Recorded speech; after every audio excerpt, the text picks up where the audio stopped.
Jim. Well, greetings, Troy. How are you? Yeah, pretty good. Yourself? I'm doing good. Well, We could do with some warm weather down here. We've had nothing but rain and cold. is that right? I was going to say it's November 27th here, 5 p.m., and it's 4 degrees Celsius. Oh, And you say it's cold. Tell me about it. How cold is it? yeah. I've got 15 degrees in my shed, so but it should be 30 degrees. It's coming. It's coming. Solstice Yeah, is here. yeah. So, thanks for granting us 5 minutes in the shed. Just wanted to find out about the PRB. What's the story on that? What's the backstory on that car? Look, he's the owner of the yellow. Yeah. And he'd been looking for a car to do circuit sprints and all that sort of stuff, and he bought that Lotus out of desperation. But with the Kent motor, I sort of said to him, it's not really the ideal car for doing a lot of track work. Mm-hmm. And there just wasn't a lot available. So this car was, but it was very overpriced. And eventually he got the car quite cheap. But at least it's got the 4 AGE motor, and it's a lot better car as strength-wise and all that sort of stuff. So, he bought it and then brought it up for me just to go through it. And things evolved where sort of hard. All the brakes were leaking and everything because it sat for 10 years. 10 years. And you go to rebuild brake calipers and master cylinders. Well, you might as well upgrade them. So that's what we did. And then you have all the suspension off. You think, well, I'm not putting all this rusty stuff back on. So it had a real good paint job. And then he wanted a colour change. So he changed the colour. And you think, well, you can't just paint the bodywork and not clean up all the aluminium. And so it just went on and on and on. So on the exhaust too. I like that. Where it used to have the exhaust trailing beneath the wing, and now it has side mounted exhaust. Very good, very cool. Like how you hid the hole too. Well, it's funny. It's the third one I've done like that now. It's they're only a cheap sort of hot dog off eBay, and it's the third one I've done, and it always worked out quite well on every one that I've done. So it looks the part. Yeah, quite a nice project. It was a refresh, not a rebuild, but it turned out beautifully. Yeah. Can I ask you, what kind of stuff have you got coming into this shed? What are you looking forward to? Because I can't help it. You sent me that picture saying you've ruined my life and now I'm building a replica. Yeah.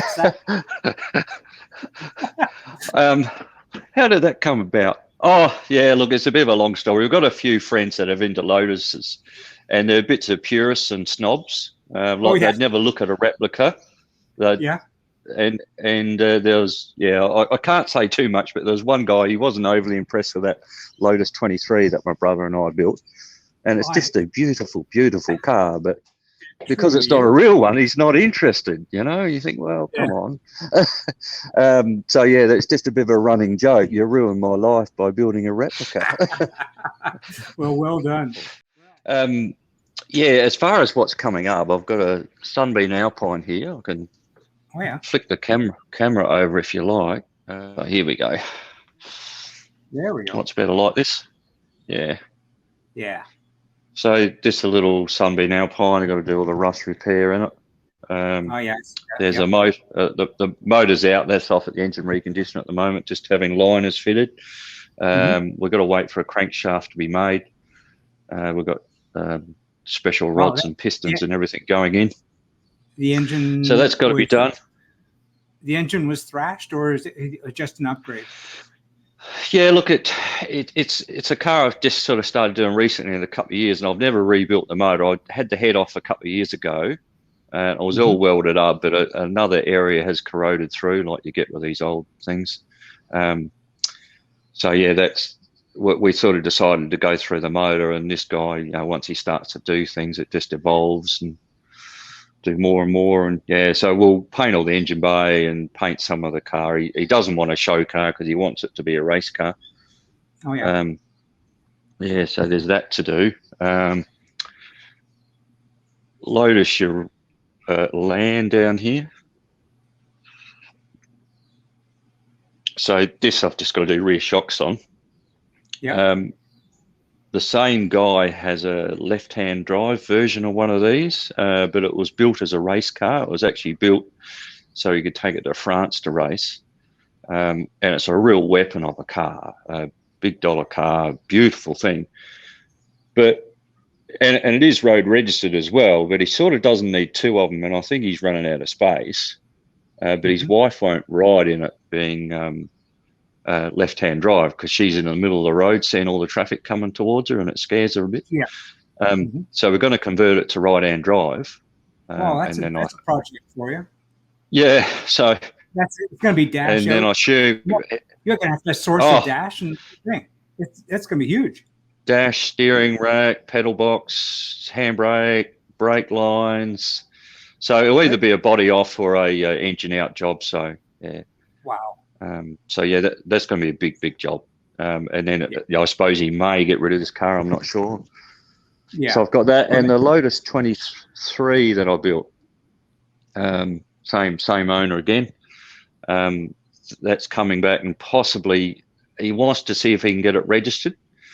I said at the time, if we're going to do that, we should be doing it now, but we'll go through and put a handbrake on it, and got to change a few lights and probably put a speedo in it. And yeah, I'm not sure how we'll go there. But anyway, we'll give it a go. That's what he wants to do. Yeah. Lovely. I've got the head off my car. I only pulled that off yesterday because, it's Sunday when you've got nothing to do. And what do when you work on cars all week? You work on your own. Yeah. So I've just got that set up on the mill at the moment. Oh, so you've got a mill at home? Yeah, it's only a fairly new addition. I've actually got a few more machines coming. I've got a guillotine coming, but I'm just going to look at. I've got 3-phase power to my house. I'm looking at getting that up to the shed, because it might, if it's not too expensive, I'll then get like a 3-phase guillotine, which can cut a greater capacity. And then I was looking at upgrading my lathe. It's just a fairly old one, only a little one, but I wouldn't mind something a bit bigger. Yeah, so it'll keep me busy setting it all up, but I could really do with a bigger workshop now. But I just don't have time, so I'm just going to have to suffer it for a while. Yeah. Yeah, the PRB. This is a beaut little car now, though. Pretty much all done, just waiting for the seat to get finished. I was just saying the cowling, or yes, the scuttle. Yeah, the scuttle. Yeah. You couldn't reuse the other one; it was bent. Yeah, well, see, all that was originally painted. Then he wanted it back to bare aluminium, and it would have looked silly, I think, with a yellow scuttle. And I thought, well, there's no way we could metal finish it. No. And it was just an excuse to buy another toy. I bought a bead roller, electric bead roller, and had a go. Yeah, I bought a couple of sheets of aluminium, and I thought, well, I worked it out. They would give me 4 goes, but when I got the sheets home, I could sort of lay them on an angle. I thought, well, I got 6 goes of stuffing this up, but I managed to get it first go, so I was pretty pleased with it. It's like everything you look at it, you think, oh, I could have done that better and this better, but it's not bad for a first attempt. The air intakes look a treat on this thing. Oh, do they ever? Thanks a lot for sharing your story, your continued story, and I'm looking forward to editing this down and posting it on 7 Supply. Thanks, mate. See you later. All right. Cheers for now. Bye now.